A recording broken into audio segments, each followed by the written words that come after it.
क्या संबंध होता है उसके बारे में हम चर्चा करेंगे। तो संबंध कभी पूछे ना आपको, अगर फिजिक्स भौतिक विज्ञान में किन्हीं दो भौतिक राशियों के बीच में संबंध पूछा जा रहा है, इसका मतलब जरूर उन दोनों भौतिक राशियों के बीच में कोई सूत्र बन रहा है, इसलिए ही वो सूत्र हमें पूछ रहा है, संबंध नहीं पूछ रहा है। तो चलो हम उसी को देखते हैं। तो मैं बोलता हूँ कोई मेरे पास में एक समान विद्युत क्षेत्र है, ये एक समान विद्युत क्षेत्र है E, और इस एक समान विद्युत क्षेत्र में मेरे पास में आवेश Q रखा हुआ है। तो इस Q आवेश पर बल लगेगा या नहीं लगेगा? जी हाँ, लगेगा। और उस बल को मैं जानता हूं, वह बल विद्युत बल है, इलेक्ट्रिक फोर्स। फर्स्ट चैप्टर में आपने पढ़ा होगा, यह कूलॉम का फोर्स था, और ये फॉर्मूला जो आप बताने वाला हूँ वो फर्स्ट चैप्टर में था। F E बराबर, E का मतलब इलेक्ट्रिक फोर्स, F E बराबर फॉर्मूला होता है QE। विद्युत क्षेत्र का, विद्युत क्षेत्र और विद्युत बल में ये फॉर्मूला लगता है कब? जब E एक समान विद्युत क्षेत्र इलेक्ट्रिक फील्ड में मैंने कोई Q आवेश चार्ज को रखा, तो उसके ऊपर एक फोर्स लगेगा, इलेक्ट्रिक फोर्स। उस इलेक्ट्रिक फोर्स का फॉर्मूला ये है, Fe बराबर QE। अब मैंने इस Q को रख तो दिया यहाँ पर, लेकिन मैं भी इस Q को कहीं इंफिनिटी से लेके आया था और वहां से लाकर फिर यहाँ रखा है मैंने इसको। तो इस केस में मुझे वर्क करना पड़ा, इस केस में मुझे क्या करना पड़ा बेटा? वर्क करना पड़ा। तो वर्क करना पड़ा, तो उस वर्क का फॉर्मूला होता है कार्य W बराबर, आपको पता हो तो ये फॉर्मूला देखा होगा आपने, F dot dl। F dot dl क्या होता है? ध्यान से सुनिए, ये कहां से लिखा मैंने? हमने 11वीं कक्षा पढ़ी थी, उस 11वीं कक्षा में कार्यों का एक डेफिनेशन पढ़ी थी, परिभाषा क्या थी कि बल तथा विस्थापन के अदिश गुणनफल को हम कार्य कहते हैं।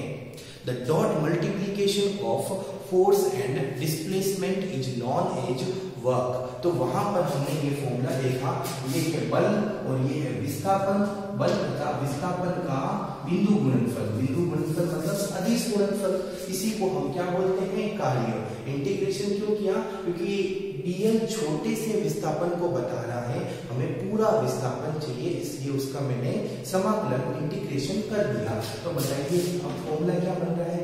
ये वर्क कौन कर रहा है बेटा? जो फोर्स लगा रहा है। तो फोर्स कौन लगा रहा था?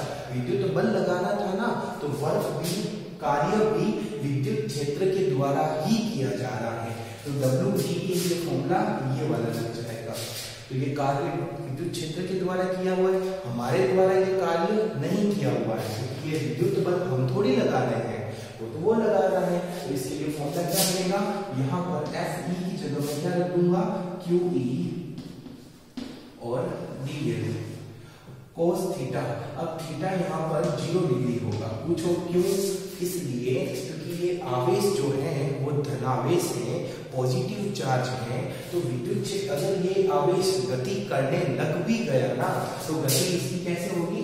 इसी दिशा में होगी। और विद्युत क्षेत्र भी उधर ही है, गति भी उधर ही है, दोनों के बीच में कोण एंगल कितना होता है? 0 डिग्री होता है। और इस डॉट प्रोडक्ट को खोलूंगा तो वैल्यू क्या आएगी? cos 0, ये गुणा में है बेटा, इसमें cos थीटा आता है, थीटा 0 होगा। 0 कैसे हुआ पता चला? दोनों की दिशा समान है, E की भी दिशा सेम है और dl की भी डायरेक्शन सेम है। cos 0 का मान 1 होता है, इसकी वैल्यू 1 हो गई। Q आवेश जो है कांस्टेंट है, Q को मैंने बाहर ले लिया। तो फॉर्मूला फाइनली क्या बन गया?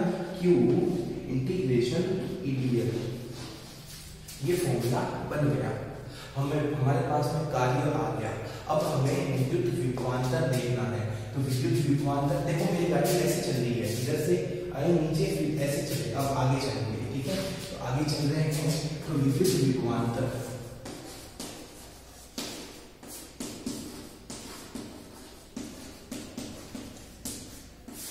इसको बोलूं तो मैं इलेक्ट्रिक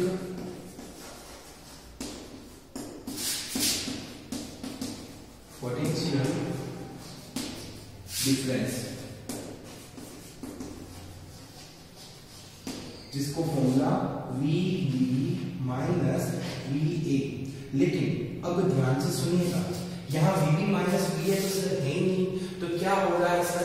देखो बेटा, ये तो कंसेप्ट की बात है, हमने यहाँ पर इंफिनिटी को माना, इसलिए यहाँ पर विभव आना चाहिए। लेकिन सपोज दैट कि मैं बोलता कि ये पूरा का पूरा विद्युत क्षेत्र है, ये पूरा विद्युत क्षेत्र है अंदर वाला, और ये इंफिनिटी नहीं होकर ये एक पॉइंट है जिसका नाम दे दिया A पॉइंट, और ये जो पॉइंट है इसको नाम दे दिया मैंने B पॉइंट। तो अब बताओ यहाँ पर केस वही बन रहा है ना? देखो समझ की अंतर है, समझ मतलब वो जो केस इंफिनिटी के लिए हम देखते हैं, विद्युत विभव के लिए देखते हैं। और यदि विद्युत क्षेत्र के अंदर ही कोई दो बिंदु है जिस पर एक बिंदु से दूसरे बिंदु तक आवेश को लेके जाए, तो वहां केस में क्या हो जाएगा? विद्युत विभवांतर। इसलिए मैंने VB माइनस VA लिखा। दोनों सही है, समझ की अंतर है, तो थोड़ा कंफ्यूज मत होना। चलो आगे चलते हैं। तो यहाँ पर मैंने फॉर्मूला क्या लिखा है?